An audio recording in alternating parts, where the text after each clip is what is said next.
That's what the president was trying to do yesterday. He was out for damage control. I mean, let's face it, the White House was in big trouble.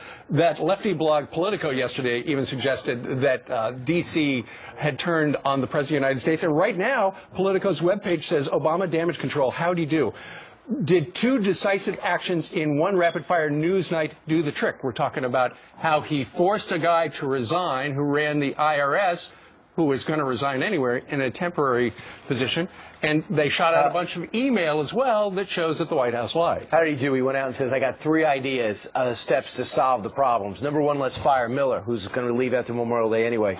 Number 2, work hand in hand with Congress to find out what went wrong. Yeah, good. I'm sure they'll go well, considering there's nobody on the left or with progressive in the title that was targeted, so they really can't see eye to that, and then put in new safeguards. Yeah, they already have one. It's called the Hatch Act. The Hatch Act says you should not have any partisan views or act in a partisan way if you have a federal job. That's right. I think they did this to confuse the American people because they know now that these scandals were brewing and getting bigger.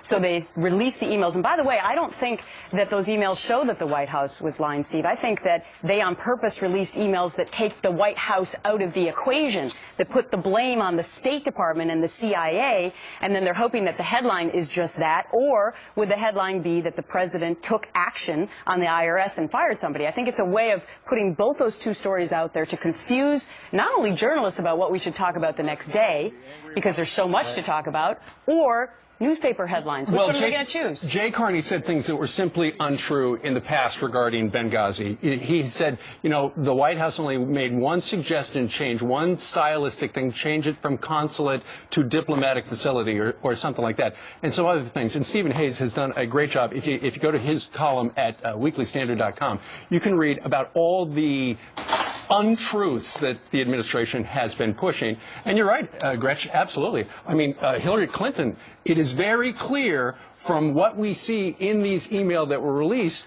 the State Department was doing everything they could to protect her. And ultimately, now that we see it, looks like they threw her under the bus. Well, the CIA had to stand up for itself because every time the White House was questioned, says, I went with what the intelligence community has given me, the IC. Now they say, okay, let me show you what we gave you. The CIA doesn't play the role of patsy well. They have a way of getting their story out, and I think they're going to find a way to get this out, too. So today, the president